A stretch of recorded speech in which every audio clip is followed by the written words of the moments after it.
Okay. Okay, so this is week 3 Friday, quarter 1, math 7. First question says complete the scale for each grid. The divisions are equal, and you will need to figure out how much each division on each axis is worth. Oh, okay. So I think we're just going to finish the intervals is what she's doing. You see how right here is 800?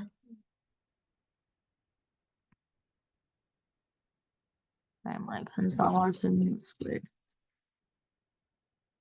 So there's 1, 2, 3, 4. Do you see that? So what's 800 divided by 4? 20. So 8 divided by 4 is what? Oh, 200. So it's going by 200 each, okay? Because there's 4 intervals, right? 800 divided by 4. So this is 0. This is 200. What's the next one? It's going by 200. 700. Yep. And? 600. And then?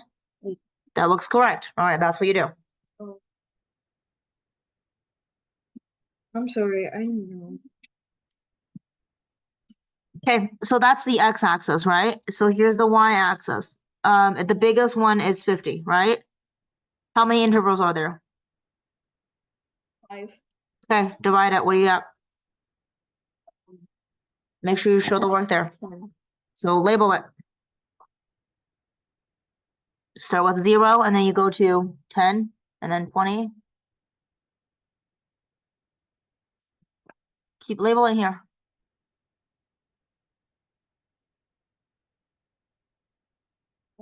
Okay, B. This one is what? This is the x-axis. X equals 500, right? Write down exactly how many now. How many intervals are there? Okay, let's divide.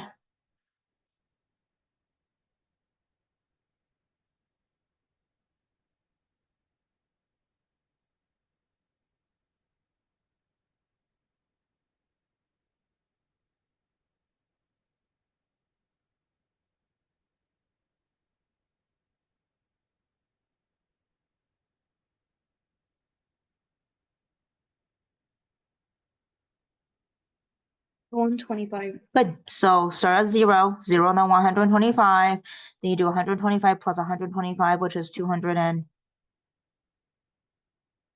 good. And then 250 plus 125 is 370, 375. 75. And then 375 plus 125 is it 500? I think it's 500, so you just correct. The y is 60. How many intervals are there?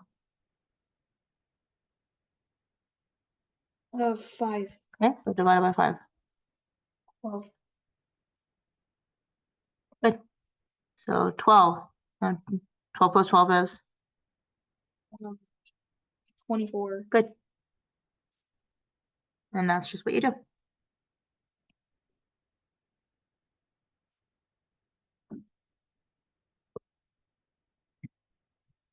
Okay, so then let's take a look at C. For C, here's the x-axis. The largest number you have here is 100. There's 1, 2, 3, 4 intervals. So each interval is going to have to be 100 divided by 4, which is 25. Yeah.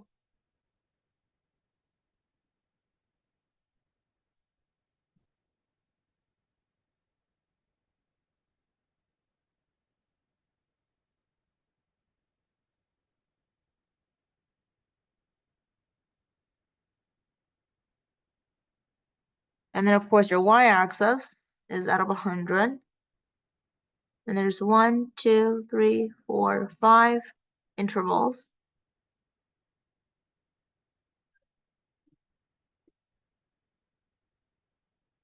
You go by 20s.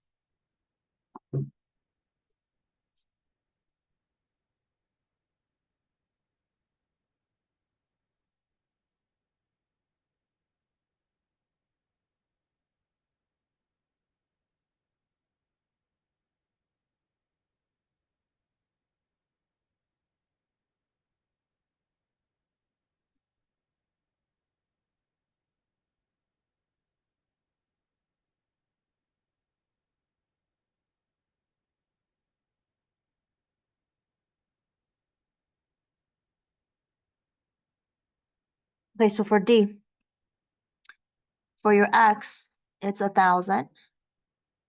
1, 2, 3, 4. So 4 times 2 is 8. Sorry. 4 times 5, that's okay. So I think it's 250 for each interval. 250, double of 500, 750,000. Okay, so then you have Y. Y is 1,000. Is 200. 1, 2, 3, 4, 5. So it is 200. So I would just say 200, 400, 600, 800, right? Complete the scale and make a scatter plot to show the data below. You will need to make a reasonable estimate for the location of the points. GPA means grade point average. Okay. Okay, so what does that show you right there? What is on that table there? Number of hours on the internet or watching TV. Okay, so if you're watching more hours of TV, what happened to your grade?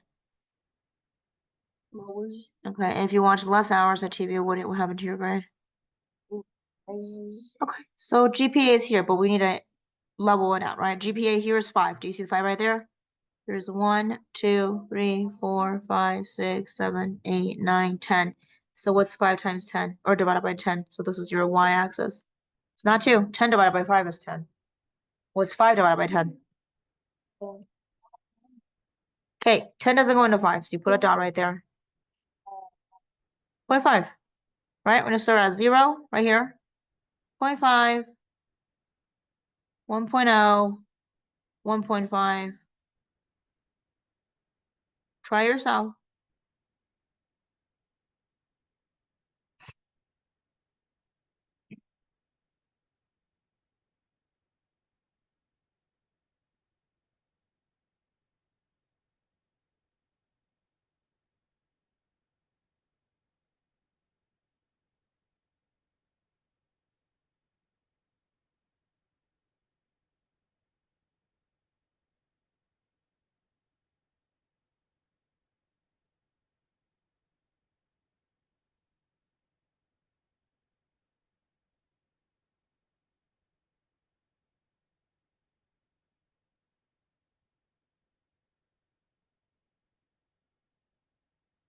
Okay, so then for your y, what's your y value here? Is the number of hours, right? Yeah. Do you see how 25 is right there in the middle, right there, kind of? So y equals 25, and you just divide 1, 2, 3, 4, 5. There are 5 levels, right? Yeah. Through here. So what's 25 divided by 5? 1, 2, 3, 4, 5. What's 25 divided by 5?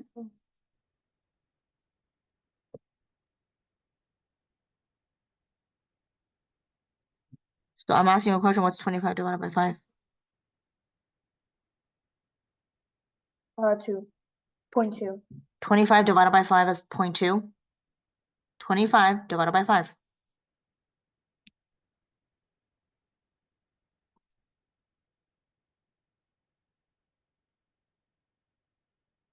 What is 25 divided by 5? This is not a really difficult question. You don't want to know what 25 divided by 5 is? It's not 0.2. 25 is a bigger number in the numerator. Why would it be 0.2? Write it down. 25 divided by 5. No, I got 0.2. Oh my God. Okay, no. 25 here, 5 here. What does that give you? How are you writing it? Right here. Okay. What is 25 divided by 5? 5 times 4 is 20. 5 times 5 is? I thought I was doing 5 divided by 25. Why would I do that? I don't know. You have 25 right here. Do you not see the 25 right here? There's 1, 2, 3.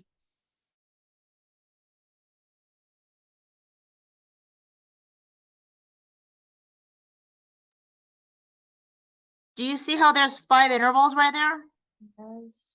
So it's going to be 25 divided by 5 to give you these intervals right here. Do you understand that? Yes. So you start at 0. What's your next interval after 0? 5. And then What's after 25? Mhm. Keep going to the very end. And I went to the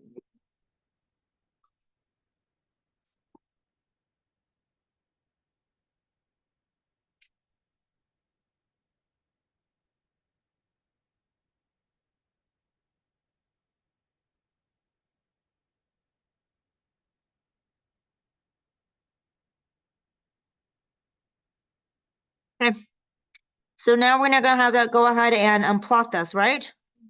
You need to grab a color pencil. Pick one that you like. First one.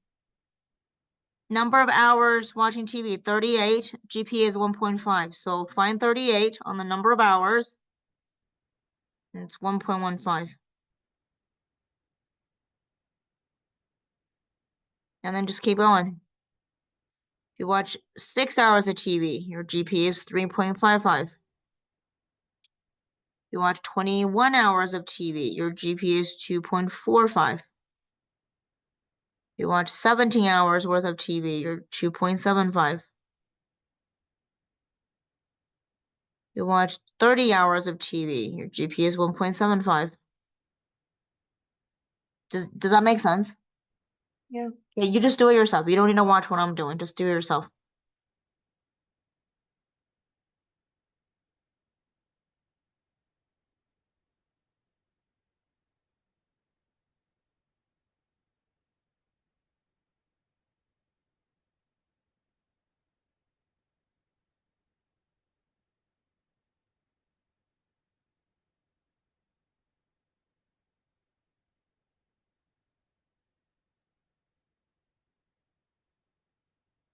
So when you get there, let me know when you're ready.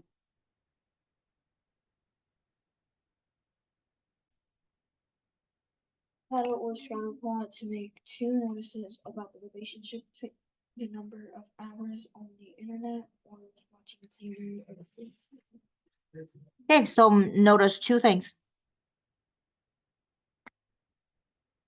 The higher the amount of TV time they have, the less GPA they achieve. Yeah, that sounds like a good one. Yeah, I think that's good. So I would suggest you write that. I mean, it's obviously the more TV you watch, your GPA doesn't get further, right? Watch a lot of TV and my GPA's like never changed. Yeah, I also force you to do your homework, so that's also a trend difference. Are you also watching 38 hours worth of TV every week? No. Okay, then. On the weekend. Yeah. So the relation between the number of hours of internet or TV, watching TV. Do you see how they literally have like the answers written down for you? Yeah. So you just go back to it and just say, just use the same wording that they use, okay? Yeah. So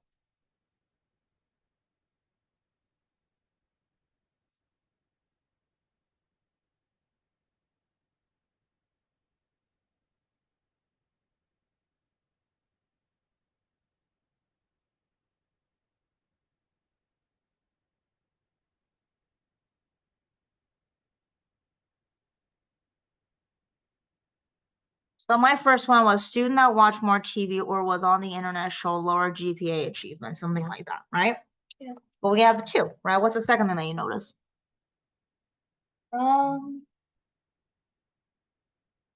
Make two notices about the relationship between the number of hours.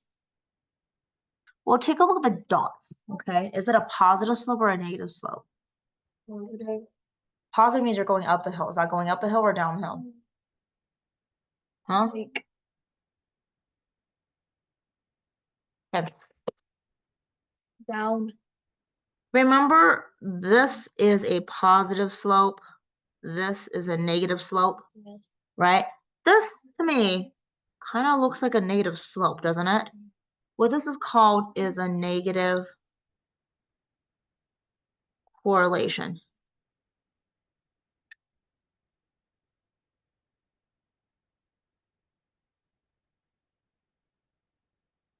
The data between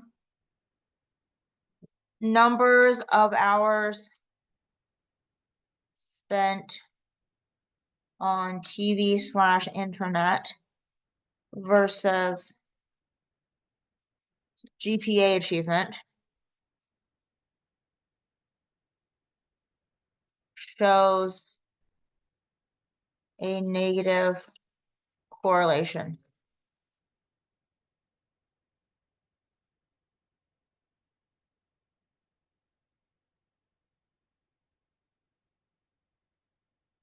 This means the more hours, or we should say the less hours, because this is different, right? Less hours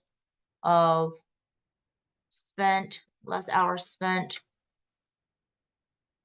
on the internet / TV indicates higher GPA achievement. Okay. Let me tell you what the differences between positive and negative correlation mean.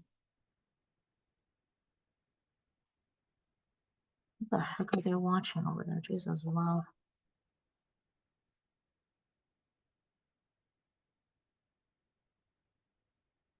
I'm gonna have you pause it for a second so I can explain this to you. You ready? Okay. So, positive correlation versus negative correlation. This is part of probability and statistics, okay? Yeah. Positive just means it's going this way, okay? Negative means it's going this way. So this is what it means, okay? If it's a positive correlation, that means both things are either going up or both things are going down. Okay, so for example, eat less calories, right? Yeah. It's going down, right? Yeah.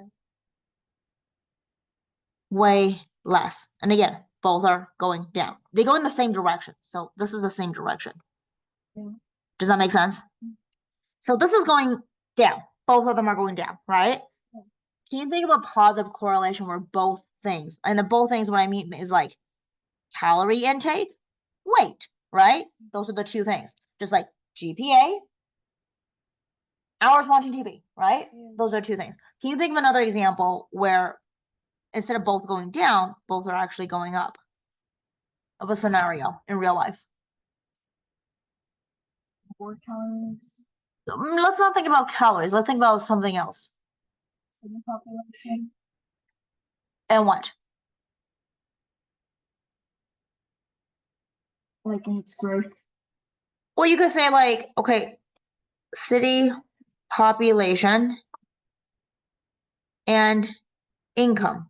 Yeah. Chances are, if you have more people in your city, you're gonna make a little bit more money. Okay, because there's so many people, cost of living will be very expensive. Like San Francisco, for example, there's a lot of people in that city, but when you find a job there, they also tend to pay more there versus like in Fernley or something, right? Yeah. So that's another one that goes up and up. That's a positive correlation. Yeah. Okay. Or like New York. Sure, New York. Negative correlation. The difference with that one is with a negative correlation, one data goes up, the other data goes down, like that. Yeah. It's opposite. So it's not the same direction, it's opposite relationship, okay? Like homeless population. So for this one, like the one we just used, right? What went up? What goes up on the City population. No, the one that we just used for this one. What goes up? Your GPA goes up if you do what? Watch less TV. Yeah, that goes down, right? So GPA increase if your hours spent on TV / internet decrease. Does that make sense? That's a negative correlation. Now, can you think of another situation where one actually goes down and the other one goes up? I mean, you can reverse this. You could say, okay, TV hours of watching TV goes down, then obviously GPA goes up, right? Homeless population is kind of like growing. Okay, so homeless population is growing. What's the other one? Homeless population goes up, right? Increase. When what decreases?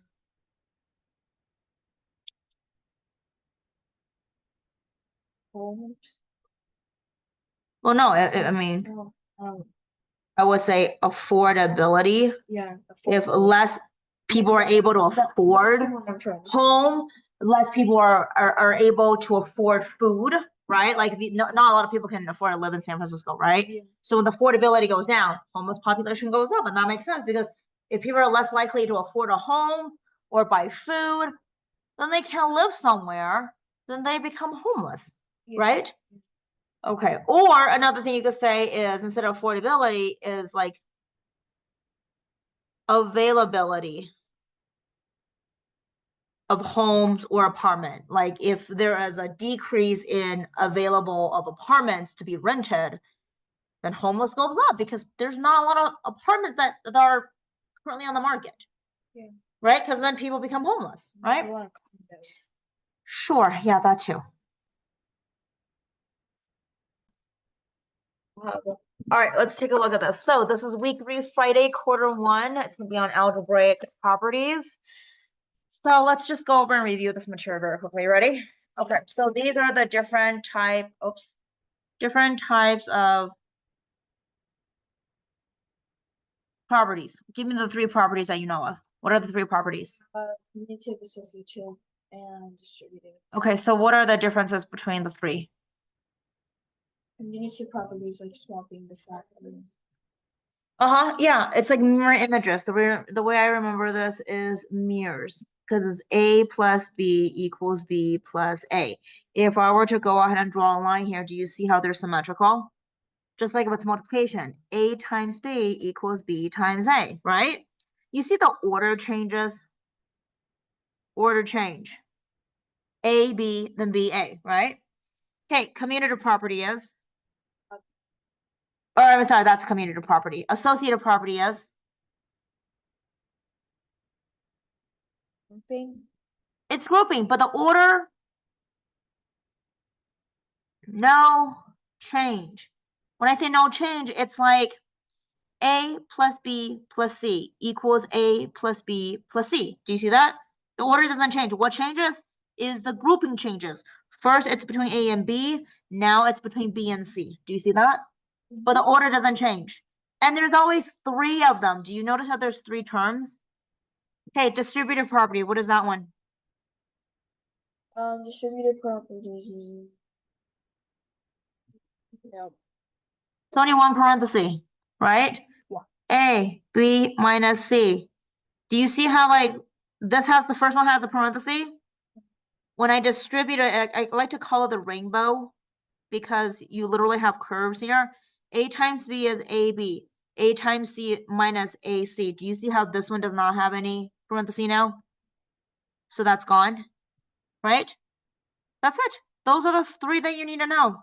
The other ones are down the bottom. I mean, like, I don't think your teacher really cares for that one because she didn't seem to like do it. But identity property, identity means yourself, right? For addition, A plus 0 equals A. Anything plus 0 equals that number. It's identity, identical. Does that make sense? If it's going to be multiplication, well, you can't do A times 0 because A times 0 doesn't give you A. A times what gives you A? A times B. 1. Does that make sense? Okay. B is 1. Inverse. Inverse is the opposite function. Okay. So for example, A times 1 over A is the inverse. Do you see that? Okay. We're just like -4 plus 4. That's the inverse. It's the opposite of each other, right? This is the easiest one. Zero property of multiplication. Just A times 0 equals 0. Anything times 0 equals 0. That's it. Okay. All right. So with that said, let's take a look at what you have. Okay. Grouping is associative property. This one is you distribute it. 1 parenthesis right here, no parenthesis. Do you see that? Distributive. Okay, this one, 1292, 1292. Same order, right? What's different? Just the grouping. So this is associative. Whoops. Associative, right? Commutative means a number can be swapped. Yes, it does. Okay. 5. Oh, this looks like it's a distributive property again. Good. Yes, okay. 6 is good. 7. 18, 2, 3, 18, 2, 3. You see the order doesn't change? But what does change is the grouping, so it is associative. Okay? Good, okay. 12, 13, 13, 12. Do you see how the order changed here? So which one is this one? Commutative, good. Okay, that's it. This is it. All right, hold on a second. Is there anything else you need to do? No. Are you sure? No, check.